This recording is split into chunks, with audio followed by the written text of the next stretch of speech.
But man, what's your thoughts, man, when you hear that statistic that between 24 to 30% of student athletes is gone after the first year?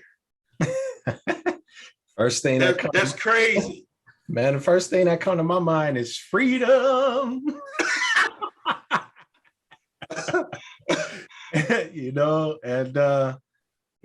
it's the first time, you are on your own. Yeah. And, for some, you have a tendency to lose your mind.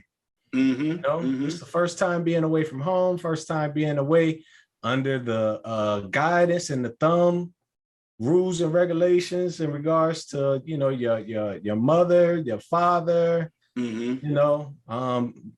being, under their supervision. Right. Now, you've stepped out here as a young, vigorous, vibrant, teenager. Yep. Male or female, teenager. Male or female. Still, yep. Yeah, you know what I mean? And and some people want to step in just a little bit, just like Kevin Hart did, when he was sticking his foot out there, playing with water a little bit, like right. But then you got some man that can't wait to, just run and cannonball. Just like that old LeBron commercial when he played all the characters and then the little one had to go. So I mean, man, and that's what happens, man. Yeah. What's up, student athlete world? It's your boy Lester Sanders here from Canton, Ohio, home of the Pro Football Hall of Fame. And this is I Am Student Athlete.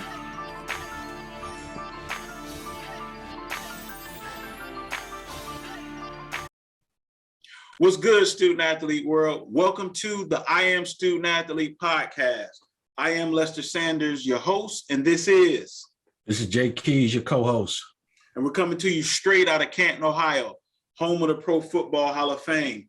This is the podcast where we coach you to be triple-double mindset student athletes, which means to be great, number 1, in the classroom, number 2, on the field of court, and number 3, in the game of life. What's going on, Jay? We back at it, man, today. Oh, nothing much, man. Just enjoying the day, enjoying the weather. It's good to be here. All right, sweet, man. Man, I guess I would say today I had a kind of a long day, man. I had my kids on the campus, Kent State start from about 8:30 to 3. Came home, did a couple things with my kids, went to go speak to an 8th grade football team in Kansas City. And then now we're here at the podcast, man. Yes, sir. Yeah, man, that's how we do it some days, go nonstop. But I'm glad to be able to do this, man. It's a blessing. Number 1, to be able to do it, but then also, man, as always, being able to do this with you. Man, it's always good to be full enough to pour, So, you got a lot in you, man. So to whom much is given, much is required, brother. Man, you gotta carry the responsibility bag on your back. No doubt about it, man. You do it well. Likewise, man.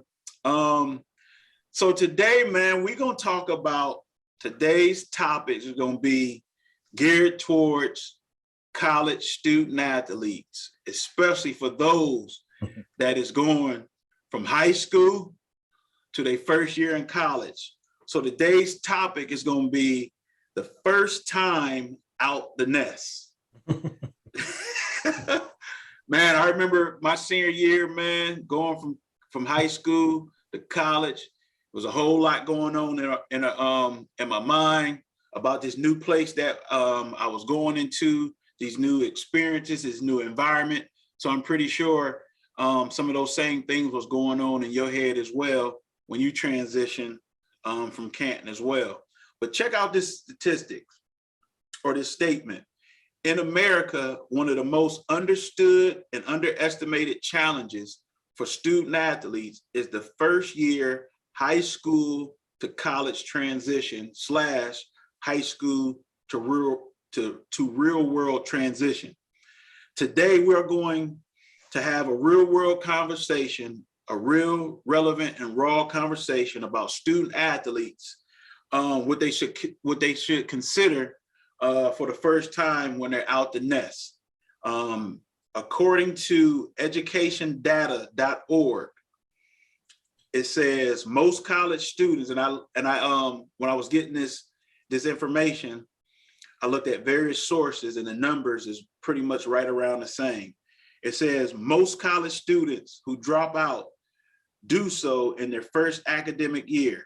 Between the fall semesters of 2019 and 2020, listen to this, 24% of all first-time, full-time freshmen dropped out of college.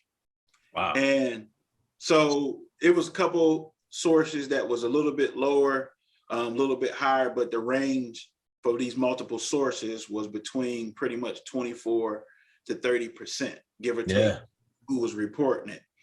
And so that's one of them things, man, that make you say, bruh.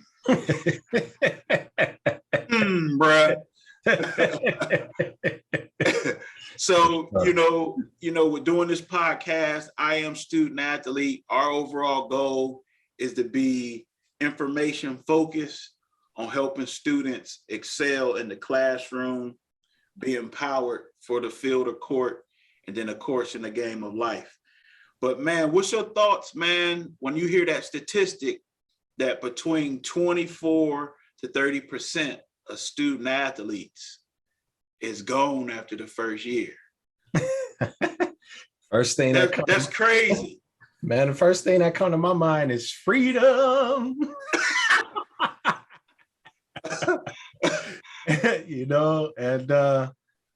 Man, it's the first time, you are on your own. Yeah. And, for some, you have a tendency to lose your mind. It's the first time being away from home, first time being away under the guidance and the thumb rules and regulations in regards to, your mother, your father, being, under their supervision. Right. Now, you've stepped out here as a young, vigorous, vibrant, teenager. Yep. Male or female, teenager. Male or female. Still. Yep. Yeah. You know what I mean? And and some people want to step in just a little bit, just like Kevin Hart did, when he was sticking his foot out there, playing with water a little bit, like right. But then you got some man that can't wait to, just run and cannonball. Just like that old LeBron commercial when he played all the characters and then the little one had to go. So I mean, man, and that's what happens, man. And man, and some people just lose their mind. They have no self-control. And to be completely honest, they get turned out. So I would say, that a high percentage of that, 25, 24, 30%, that's, a lot of the reason why, some of the other reasons why can be financial. Some of the other reasons could be, I got here and I just realized, college wasn't for me. It's not cut out for me, it's overwhelming, the college life, having to try to be structured, going to classes and, and being disciplined, from that standpoint, and then for some, academically, it could be, too challenging for them. Too challenging, yeah. So, no, because I think I like how you divided those points out, because one of the things that we try to do, for this podcast is to be thorough in the information that we present. So even though I pulled out a statistic that say 24% of first time out the house, high school to college transition, 24% is a big number, but there's various reasons why student athletes may not make it. And we want to do our due diligence and let our listeners know that we're not trying to make fun or shine a bad light on this statistic, because number one, like you said, there's various ways why students don't make it. A big part, a lot of times, like you said, it is financial. And then a lot of students, like you said, they find out that it's a big leap from taking tests in high school over one chapter, and then now you're in college taking tests over 3 to 6 chapters, or sometimes even more. And then sometimes there's some students that really realize that, man, the brochure looked as sweet. Right. I went from the brochure to filling out the application. So I visited on campus. The campus looked real sweet. The campus looked nice. The grass was green. The buildings was beautiful. The hospitality reeled me in like somebody fishing. But then it becomes the day-to-day work that it takes to be successful. Right. I want to also mention too, man, it could be the pressure from the parents, because a lot of times, man, you'll have, parents that kind of want to, live, their thing through the child. You know what I'm saying? Like that's their goal. That's their aspiration, to see their child graduate and to go on to college, but that may not be what the child wants. That's true. That's true. But they're only doing it to appease the parents. Yeah. So you really got to be honest when we talk about going to college. Be honest with yourself. Is that something that you want to do? One of the things I teach, and I may have said it before, but there's 6 common choices that students make after high school. They go right into the workforce. Number 2, they may go to the military. Number 3, they might go to a vocational trade school. Number 4, they may choose to go to college. Number 5, they may start a business. And then number 6, a lot of students do nothing. So hopefully everybody that's watching, student athletes that's watching, number 6 is not an option. Right. But the question becomes, when you're doing from 9th to 12th grade, did you do your homework on what is the right route for you at the end of the day? So if you go into college, there must be, or if you choose college, there must be something there that allows you to explore that route. But it's one of them things you really got to be careful with and make sure it's the right route. Because like you say, a lot of times, especially if you just can't cut a check for tuition out your bank account, you're talking about loans, you're talking about out-of-pocket cost on the back end. And if you're not ready and you got loans to go to college, or even if you're in a situation where you're on scholarship, whether it's full or partial, that's a lot of money that's invested in you. And so you really want to know, is this the right route for me? And so I always tell students, don't just, when we're focusing on something called critical thinking about your next steps, don't just look at the beautiful brochures. Don't just go look at the locker room and all the lights and gadgets that they got in the locker room. Don't just look at the jerseys. Don't just hear what the coaches is telling you. Do your homework and look beneath the surface and really focus on what is the process that's needed to be successful. Because when you start talking about being a student athlete, you're talking about getting up sometimes at 4, 5 in the morning, going to practice and studying films, going to class, coming back, getting, you got your meal breaks that you got to take. And then you got to study. For a Monday, Wednesday, Friday class, you might got 3 classes. That's only 3 hours out of 24 hours.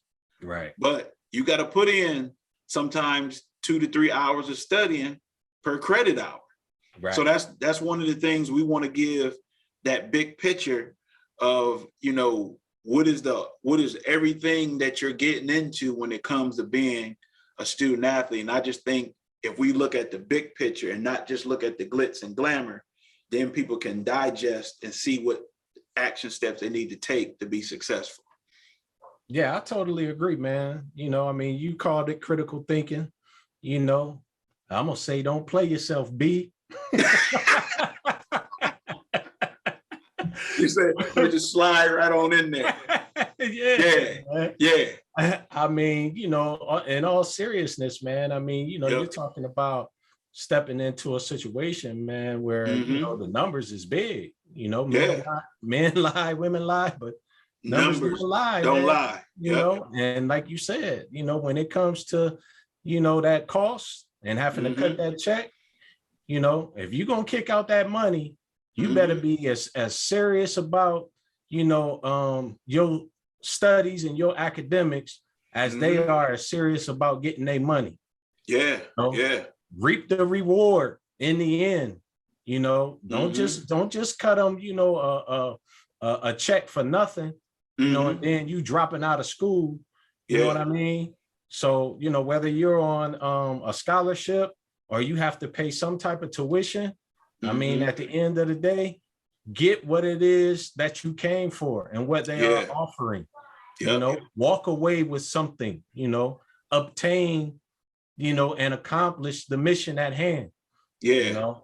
Otherwise, just like you talked about, man, get in trade school, vocations. I'm a big advocate for kids that want to go to vocational school.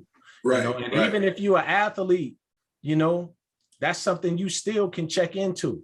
Yeah, because some universities, they offer certain technical training, but they're a 4-year university. Absolutely. So that's all a part of the college research process, not just looking at the big brand, a big name school just because of the name, but you also want to take a look at what they offer as majors, maybe one or two majors that you're interested in, because at the end of the day, sports has a shelf life. Right. You can only do so many semesters in undergrad, and then you got to begin to start thinking about how am I going to earn a living? So, the average American worked 30 to 35 years before they retire. So you got to really know that, does this university have what I want to study and see and doing what I see myself doing? Right. And Les, man, that takes some serious thought, especially at 18, 19 years old, man. Yeah. Like, that's pivotal. Yeah. I mean, man, it's pivotal, man. And at the same time, you still trying to figure out who you are. And what you truly like. You know what I'm saying? What makes you tick? What you passionate about? What do you see yourself doing for a long, long time to take care of yourself? Yes. Yeah. So you definitely got to know yourself, man. You really, really have to take time to get to know yourself, and just like you said, the things that you like, what you're passionate about, the things that motivate you, that drive you, because that's what's going to continue to, allow you to provide a living for yourself, because you don't mind getting up in the morning and working into the evening. Because I don't care how motivated you are as an individual, you're going to have some days you're going to be like, I don't feel like doing this. Yeah, absolutely. And so when you got the time to prepare, you got to put yourself in the career path that after you have that moment, you get a moment of inspiration and like, oh, I get to go do what I want to do. Like some days I wake up on Monday morning and I'm like, let me hit this alarm clock 2-3 times. But then after that 4th time, you're like, ooh, I got some students waiting on me at XYZ school. Right. And because I feel that this is my life's purpose, this is what I'm passionate about, and I wouldn't change my career path for the world. Those are the things that's going to give you motivation. So I think that's a universal principle, no matter what field or industry a person is in. Do something that's going to give you energy, because you're going to have some days that I don't feel like doing it. Or you like, I'm on vacation for 2 weeks, but even though I'm having fun and resting, I do got something that I really want to go back to, versus like, man, I don't even really want to go to work no more. Right, man. Hey, Mondays is always tough. But if you're struggling on Tuesday and Wednesday, then you might want to reconsider. Yeah. Yeah. Yep. And you also need something that's going to almost be like a launch pad on Monday, because the real deal, when we really think about it in a different way, Monday is the beginning of the week, which I can have the opportunity to get a whole lot of things done. Yep. So Jay, I know when I was leaving Camp McKinley High School, I played football, you played basketball. You was narrowing down the process. You probably was like me, looking at 5, 6 different schools, based upon my player profile. I didn't have no scholarships leaving high school, but I narrowed it down. I said, if I'm gonna go the public route, D1 route, I'm gonna walk on to Kent State, since I was a preferred walk-on. I was looking at some non-scholarship D1s, a couple D2s, and then also Division III. So when I narrowed it down, looking at the overall cost, I was between Mount Union and walking on at Kent State. And Coach Larry Karras, who in the Hall of Fame, he flashing his rings with the whole tradition of Mount Union. And I looked at the financial aid package, and my mom paying for school by herself. I narrowed it down and realized that, hey, this is a place I want to be. And I knew I could be a major contributor. And I tell people all the time, I missed the 96, 97, and 98 national championships. So I could have been a 3-time champion. But I looked at the overall cost, and it was something that my mom couldn't do on the out-of-pocket costs.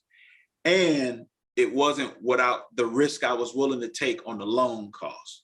So at the end of the day, going the public school route, utilizing Pell Grant, all that type of stuff, it was better financially for me to take that route. So you took a different route. You went to prep school. Prep school got you ready for D1 scholarship. What was some of the things that you thought about, since I had a more financial responsibility in the beginning, you was a D1 scholarship athlete. What was some of your emotions that you had entering that process? For me, it was just always, scholarship or nothing. And that was my main focal point. I refused to have my parents, pay for my college tuition. I just didn't want them to have that burden. Okay. So, and coming out of high school, when I didn't get, the type of offers that, I felt satisfied with, I was able to check into the college, into the prep school route, and get an additional year. And, and I was able to play well. And then, I got, the type of offers that I was looking for.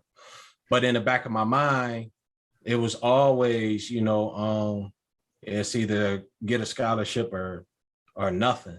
Yeah. Okay. So there was you touched on the point. You said you didn't want your parents paying for college. So in your selection process, I want to push and encourage all student athletes in your selection process. You also have to have a spirit of selflessness, because paying for college or going to college, at the end of the day, you're not the only one involved.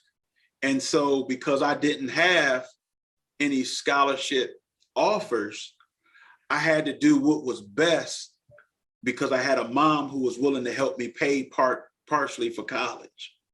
And then, so your route was, I'm trying to earn a scholarship so that they don't have to pay for nothing at all. So when we're making that choice on which college that you're going to go to, you got to think about other people in the equation that's going to help you get to where you want to be as well. Yeah, absolutely. I had 3 other siblings, an older brother and 2 sisters and whatnot, and I didn't know exactly, what their situations were, and, or what they wanted to do. Mainly my 2 younger sisters. My brother was currently in college. playing football. And then, he had a Division II scholarship and actually went on to win a Division II national championship over at Northwest Missouri. Okay, I was just about to ask, what was the name of the college you went to? Yeah, Northwest Missouri State, man, in Missouri. So, he had a good career, there, played strong safety, and got him a national championship ring. So it worked out pretty good for him, but, just in regards to my sisters and stuff like that, they weren't athletes or anything like that, so in regards to them, going to school and trying to obtain, a scholarship, they would have to do it academically.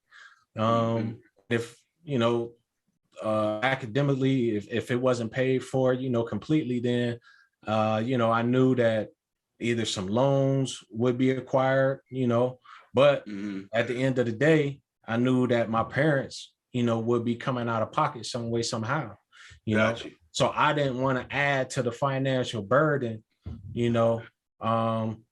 for them to have to deal with, in helping my sisters, so God had blessed me with enough, talent and ability, and I wanted to cultivate it as much as possible, to give myself that experience.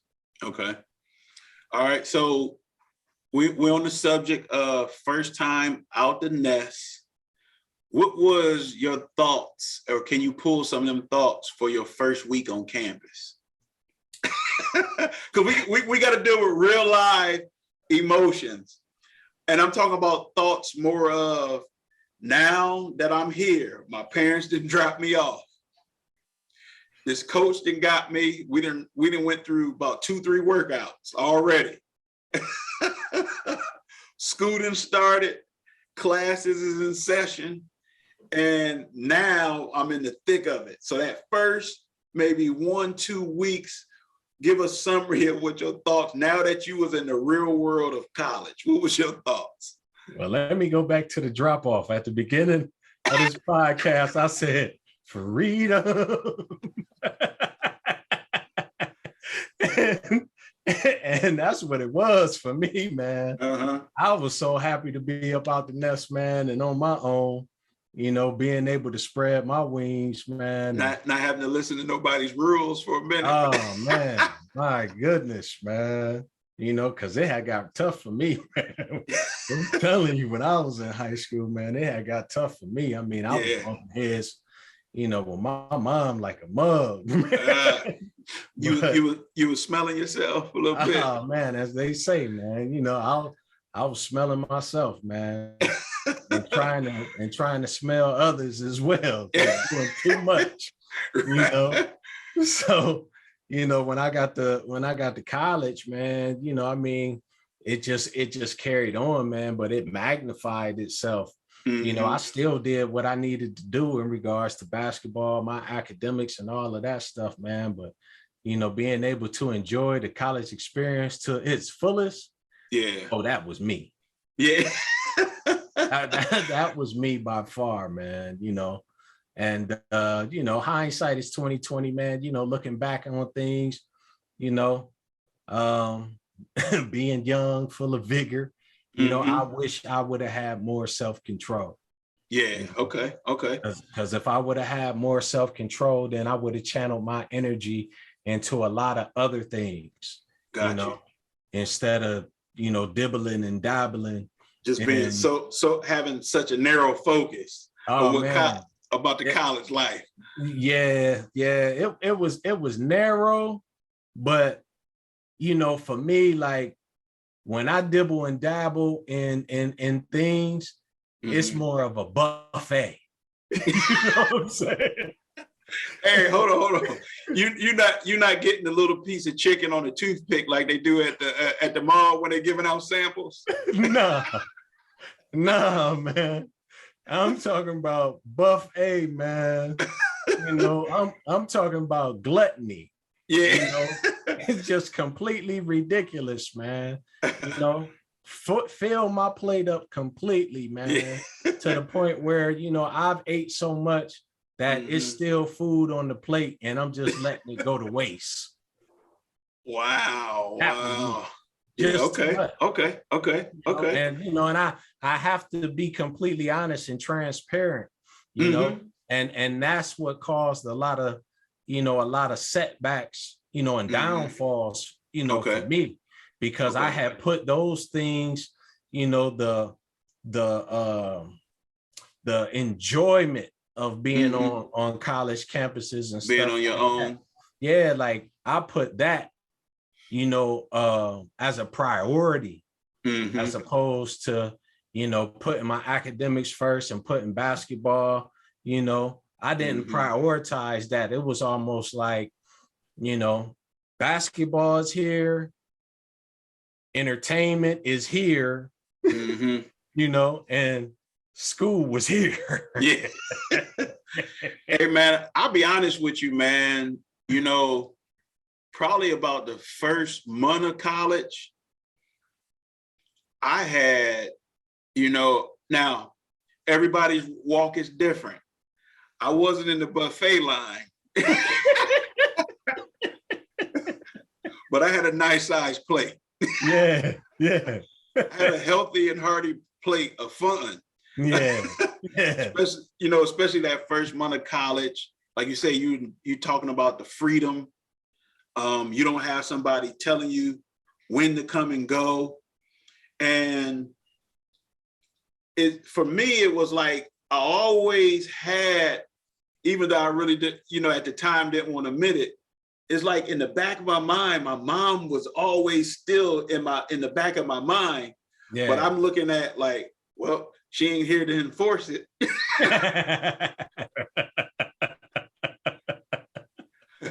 I could come in at 3 a.m. from the party that was late. Right. Yeah. Right. So, I think a lot of students experience that, but I'm gonna tell you what though, and I had some fun, ton of fun, but probably I want to say about 2 weeks in, this is after class started, that first week they had what at Kent State they called, and they was at other colleges, they called them icebreakers, the parties. Yeah. I went through the practice in the summer, and so I'm a walk-on. School start the first couple weeks, and it was crazy. I'll never forget it. I remember like it was yesterday. I'm laying on my back before I went to sleep, and I had my head. You lay back with your hands behind your head, and thoughts just start coming to me like, man, my mom actually was smart. My grandma Martin and my uncle Timmy, he was smart. And all they little sayings start coming to me because I'm like, okay, I'm 2 weeks in. I done went to class. I done went to practice. I done went to the parties. I got my eyes open on campus. But then the real deal starts setting in like, all right, what the rest of the semester gonna be like? Right. And so I started going through a process of like really thinking like, okay, if I keep this up, right, how's the semesters gonna end? Right.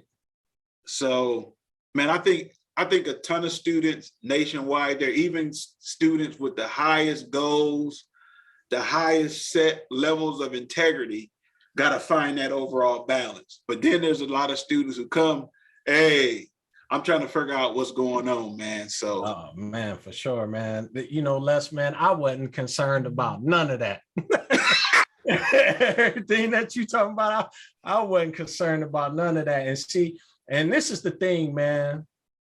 You have to be wise in regards to your association. Ooh, and that's what I wasn't wise about.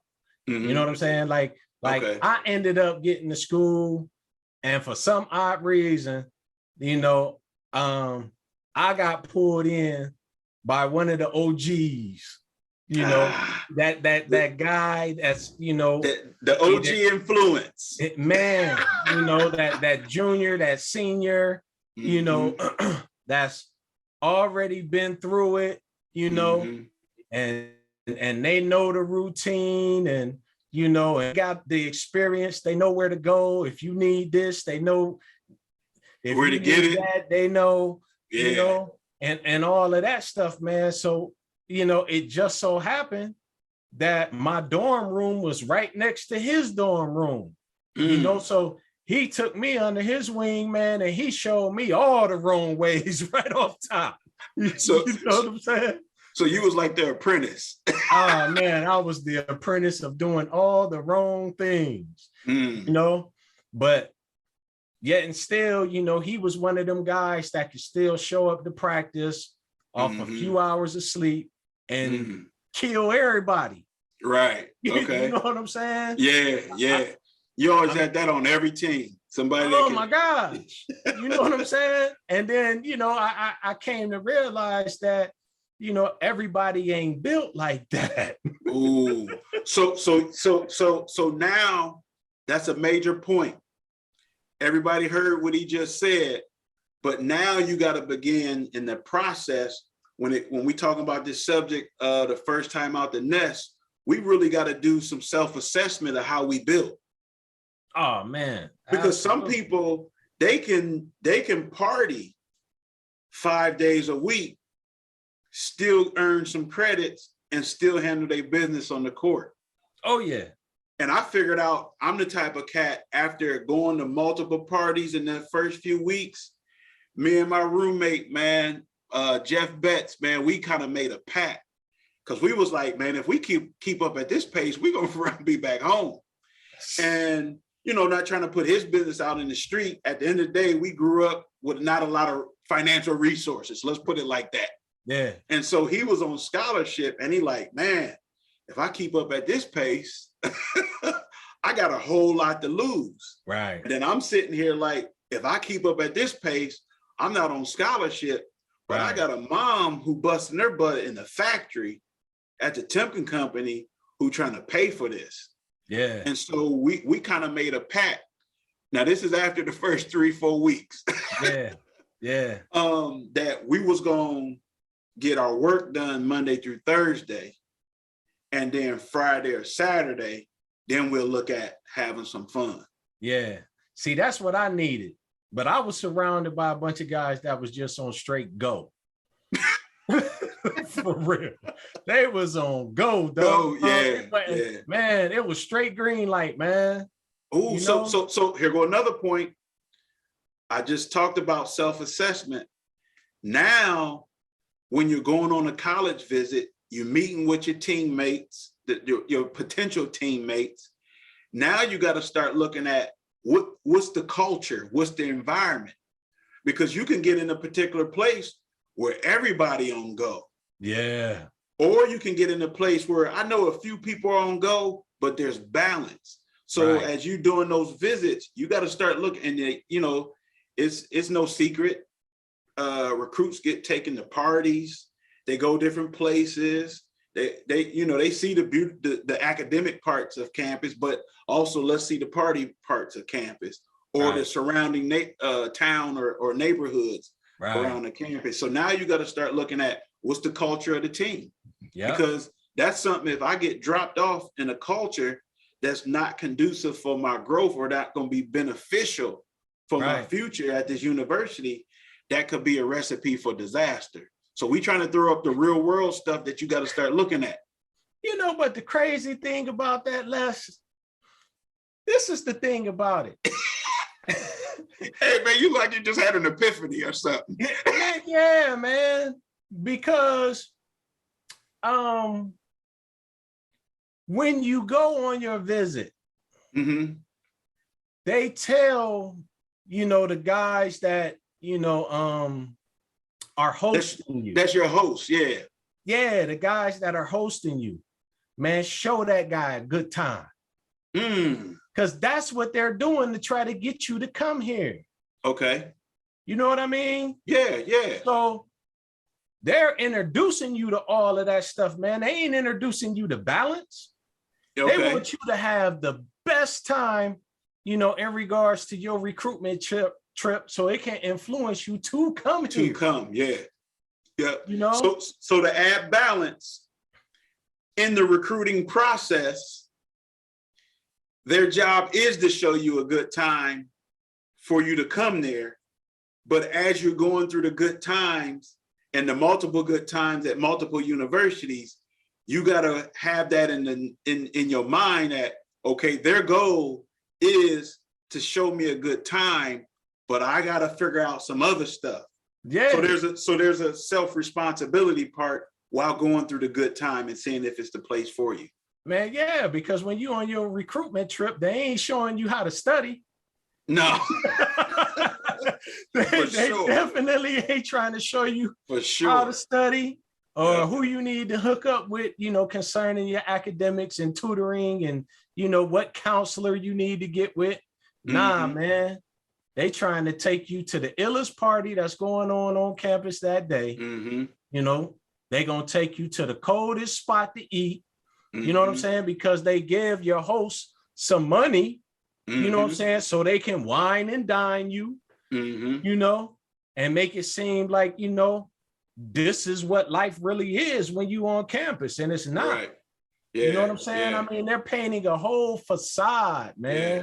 So you got to find while you're on visits and the first month or two of college, you got to find that balance that's going to also, because then some people may not agree with this. You can't not have some fun. Right. But the question becomes, what is the right balance of fun for you? Absolutely. Because you looking at what you're trying to accomplish. And I think that's the part that can go wrong. Because I'm the type of person, I'm trying to accept every bit of responsibility that's mine, because why is my life? Can't nobody else live in my skin. Right. So I'm thinking that if I could do it all over again, I'm looking at not just the parties they're taking me to, the good times and the places to eat. I know that this is part of the process. Right. And even in the first few weeks, this is part of the process to make you feel good, because why? At the end of the day, everybody deals with a little level of homesickness, right? Being away from home. As much as you wanted to get away, but you also dealing with being away from home as well. So we got to get to the point where we take the responsibility to say, let's look at the big picture of everything, and what do I need to succeed while this process is in real time. Yeah, I would say, man, talk to as many people as you can when you're on campus. When you're on your visit, don't just only talk to the host, and only spend time, time with the host, man. Because just like they said, man, they're doing everything they can to draw you in. Yep. So you want to talk to everybody that's on the basketball team or football team, man. You want to have those conversations. Then you want to have conversations with those that are not associated with the football or the basketball team. Yep. To find out what school is really like, find out what the academics are like, find out how they feel about the school, and then you talking about other students. Other students, yeah. If you come into contact with them, yep. That way you get a well-rounded scenario as opposed to a narrow view. You know what I'm saying? Because when you're only dealing with the host, man, it's a very narrow lens. But when you take the time to talk to everybody, now you're starting to broaden your view, and then you can make a good decision. Yeah. No, that's a good point, man. Because, one of the things I'll even say, I walked on for 1 year, realized it was my time to hang up the cleats. But I still primarily only hung out with football players. So you want to take a look at what are the other students, who are the other staff outside of your athletic staff that you need to connect with. So like you say, that you get the full, well-rounded picture of what college and the experience in the university is going to be like. And I think that sometimes could be a mistake that people don't realize until it's too late when they're on academic probation or close to going back home. Yeah. Because that's what we try to have real conversation at the end of the day to prevent people going back home for those that made the choice to go to college route. Oh yeah, it's always easier to analyze the situation when you're when you're older. You know what I'm Right. saying? But when it's Mhm. happening in real time, you know, and you don't necessarily have that type of maturity level, and you don't have anybody with the experience to be able to give you this information, then you Mhm. can get caught up, you Yep. know. So that's why this podcast is so important, you know, Mhm. Mhm. because you're listening to people that have had the experience, Yeah. you know, and they take that experience and give it to you while you're in a real time situation. Yep.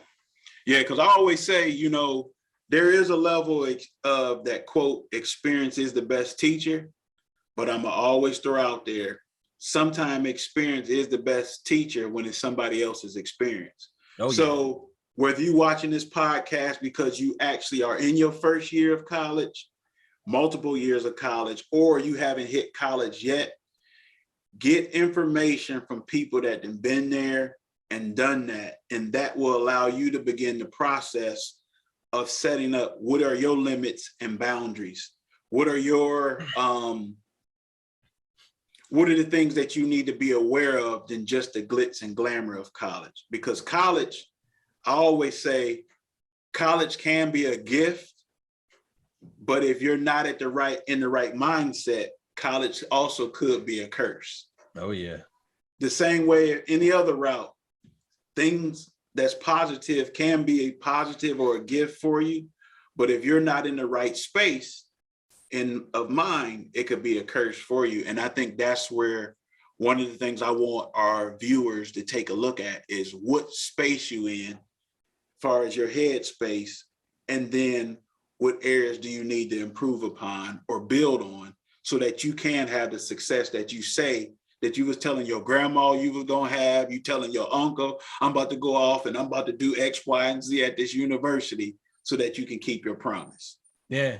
Yeah, it's definitely an experience, man. Mm-hmm. You know, I mean, I know people that, had the experience, didn't graduate and stuff like that, but said it was the best times of their life. True, true. I mean? And, but then, without the goal being met. Yeah, right. but at the end of the day, they still found their way and they were able to become successful, Yeah.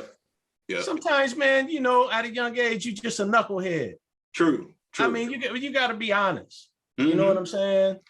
But all of us got piles of mistakes that we made. Yeah, but once again, it goes back to knowing yourself, knowing who you are, man. You want to put yourself in the best situation possible for the person that you are at that moment. Yeah, yeah. So in the transition, we focusing on the first time out the nest, for the high school to college to real world transition. So we got to give our viewers, what are some key takeaways? What some PowerPoints? What are some things that if you are in a space that I want to be proactive to make sure that I have the best first year experience possible while having fun, the first thing I want to ask anyone watching this podcast is, number one, do you have a vision for your life? Vision is in the simplest form or the most basic form is, where do you want to be in your life, in various areas of your life in the future?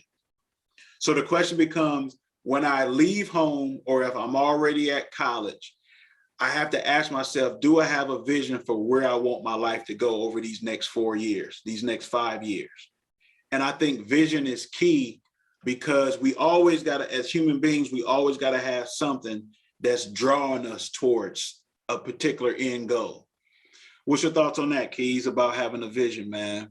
Because I totally agree. I mean, now that I'm older, my foundation is obviously biblical.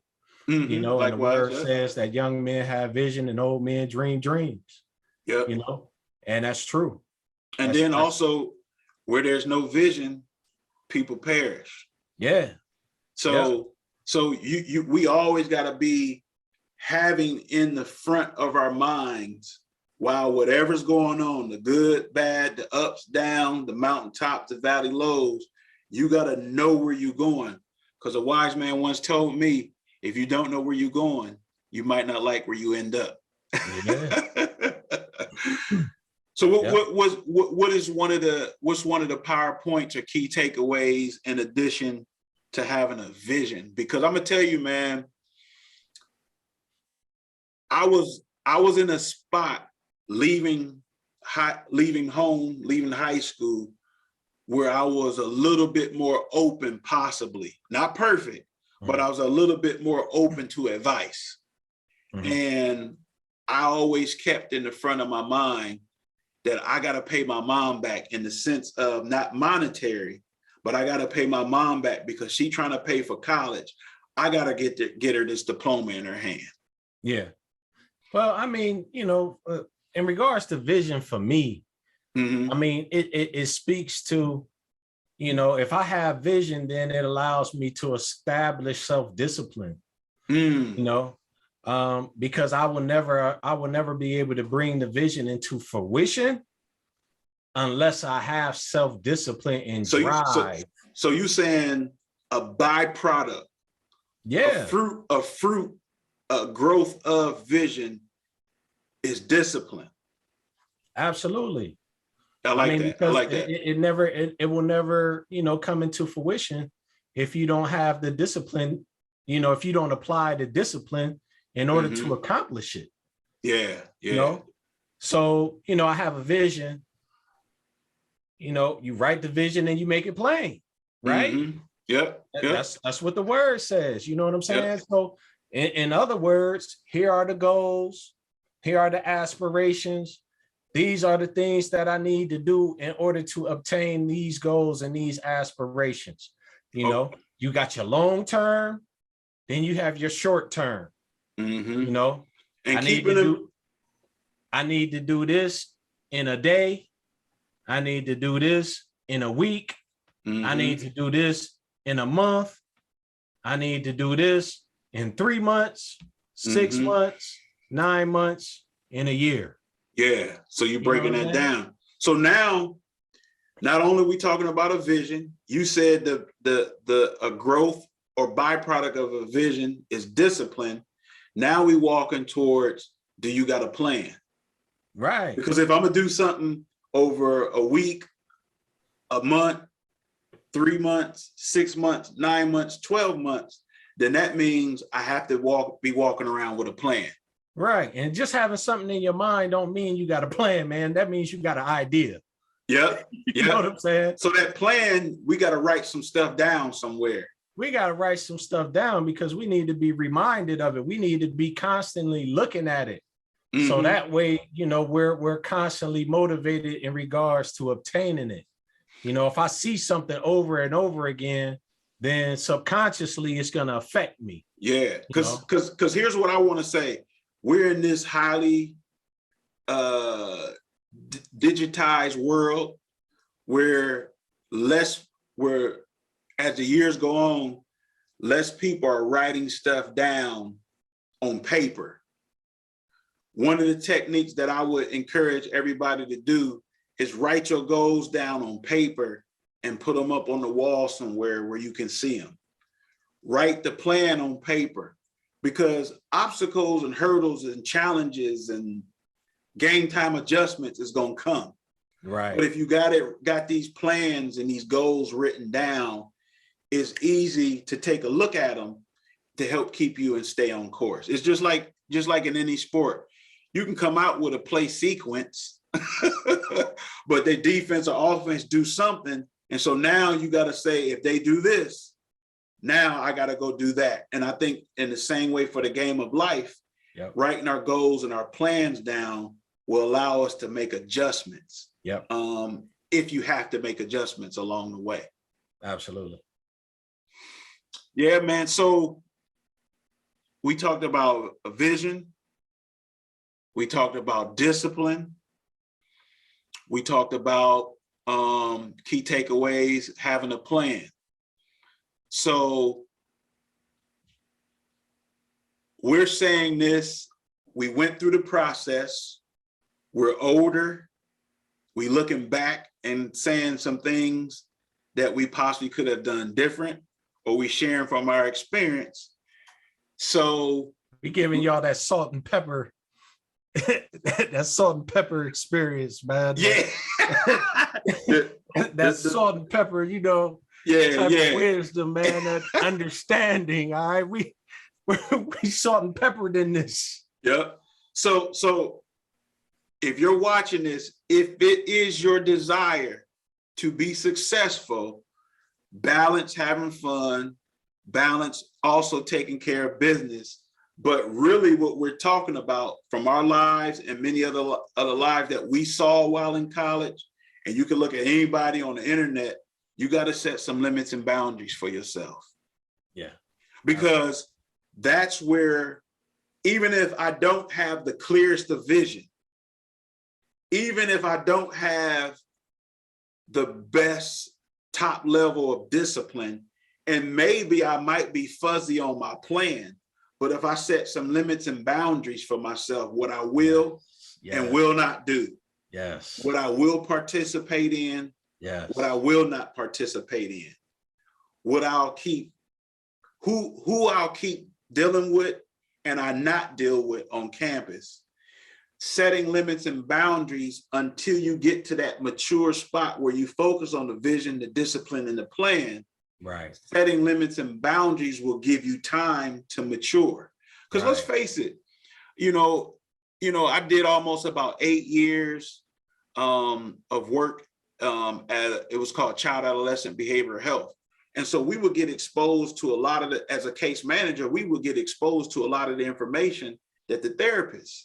And one of the things that always kind of caught my attention was they would say, especially in males, that our brains aren't fully mature in our prefrontal lobe until about the age of 25. Mm-hmm. And so the prefrontal lobe handles all the decision making, all the emotional responses that would go. What goes on? Hey, kid, you did it like you was in the courtroom.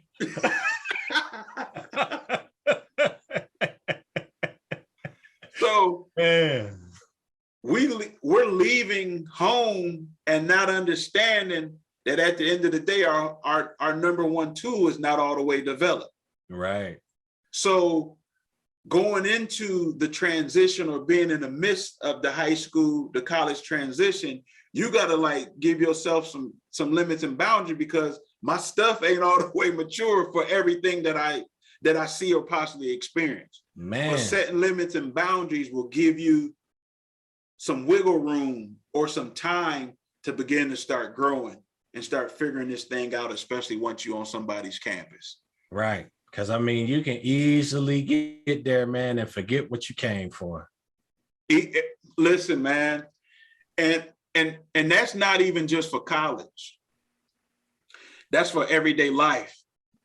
That's for if you got a degree and you completed college and you leave college and you in the real world, that if you don't, if you ain't got a plan or don't set no limits and boundaries, it could be trouble. So that's actually a transferable skill, not just in college, but also in everyday life. Yeah. So what's a couple more PowerPoints you can think? I think we pretty much at the point where we almost near the end. We're gonna close it out. What's a couple other things that might come off the top of your mind, adding to the vision, the discipline, the plans, and the limits and boundaries that student athletes need to set for that transition for being first time out the nest? Oh, you think about, how you balance your time, who you give your time to. Mm. Once again, that goes back to, setting limits and boundaries. So you're on the time management piece. Yeah, because you can't just, it's only so much time in a day. Yeah. You get 24 hours, and who are you giving the majority of your time to? Because we know that a lot of the time is allotted to, your academics, going to class, to your certain amount of sleep. Yeah. That was going to be the next point that I was going to get into. Okay. So sleeping and making sure that you eating right. Mm. So your time, proper sleep, nutrition and hydration. That's right. And then eating right, because all of those, are intertwined. Mm-hmm. You know what I'm saying? Because if you ain't eating right, then your body is going to break down. You're gonna get tired, and your body gonna be crying out, Mm-hmm. to regenerate itself. It needs some regeneration. Are you putting, the right things in your body to be able to regenerate? Yeah. If you're an athlete, you're constantly beating down your body. So you have to replenish yourself with the right things in order to build it back up. Through the physical. And aside from eating, it has to be sleep. Yeah, man, listen. Generations upon generations of college students have tried to think that because they're young, especially student athletes, that you can go without the proper amount of sleep. Let's put that myth to rest. Man, if you want to be able to maximize your opportunity as a student athlete, you got to set some limits and boundaries, because there's some people who on team no sleep, right? Team 7 days a week, 24/7. And at the end of the day, it's a small percentage that can do that and still thrive. Right. But the majority of the population, you need to get some rest. And don't think that you are square or is whack because you're doing the right things that's going to allow you to be successful at the end of the day. That's right. Yeah. So student athletes, man, set a vision for yourself. A vision will allow you to tap into the discipline that's sitting inside of you. You just got to exercise it. You got to develop a plan for your life. And you also got to set some limits and boundaries so that you can do the things that you say that you want to do. One of the worst things in the world is to have an opportunity to do something in the right season of your life and you not take advantage of that time. You don't want to live your life having regrets belonging to the shoulda, woulda, coulda family. Right. So we're just trying to throw out some good advice from experience, from listening to case studies, from watch some 30 for 30s on ESPN.